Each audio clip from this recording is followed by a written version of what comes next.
Tawag ni Anay Presidential Spokesperson Harry Roque nga fake news anangin pahayag ni President Ferdinand Marcos Jr. na hanungod sa pag-aresto kay Anay Ako Bicol Representative Zaldico sa Prague, Czech Republic.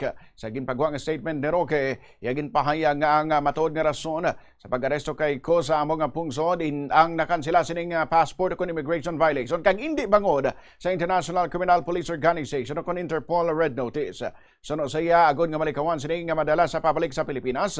Dapat may balawan niya nga sa unang nga 7 ka adlaw nga pag-detain sa iya, mapalabot sa Czech authorities nga mayara sa sangkay ginahan nga mag-request ng asylum. Magud nga sama proteksyonan subong nga madamo sang pagpamahog sa iya kabuhi. Nagapanawagan man si Roque kay ko nga mangin mahinalungon bangod sa ang isa sa mga makasabat sa korupsyon sang presidente. Madumduman nga ginkumpirma ni Presidente Marcos nga nadakop ng anay kongresista sa Czech Republic sang nagligad nga Abril 16. Yari ang kabayin sang ginpagwang statement ni former presidential spokesperson Harry Roque. Well, kailangan naman po ngayon pag-usapan natin ano bang katotohanan at ano bang mga fake news.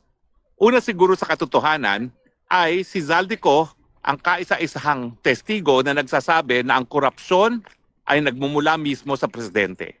Pero ngayon po, ang balita ay naaresto na ba si Zaldico? Ang facts ay siya ay nasa Europa. Ang fact ay meron siyang Philippine passport. Ang fact ay ang Sandigan Bayan ay nagkansela ng kanyang passport.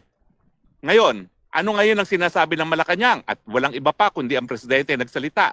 Ang sinasabi niya, unang-una, napahuli daw nila si Zaldico. Well, katotohanan mo yan o hindi? Well, ngayon, nagbigay linaw na itong si Interior Secretary John Vic Remulla, hindi po Philippine government ang nagpa-aresto.